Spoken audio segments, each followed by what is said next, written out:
Merry Christmas po sa lahat ng mga teachers natin dito sa buong lalawigan ng Batangas.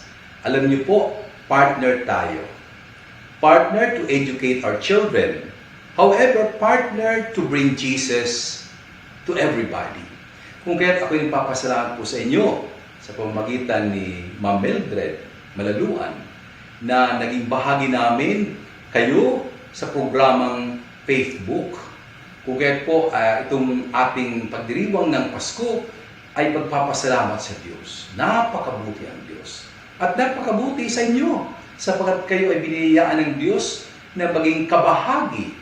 Ika nga, sinasabing instrument of good news. Sa pamamagitan ng bibig, ang tuturo, pamamagitan ng inyong kamay, na siyang naging gagabay sa mga bata, kayo ay napakapalad. Biniyayaan ng Diyos.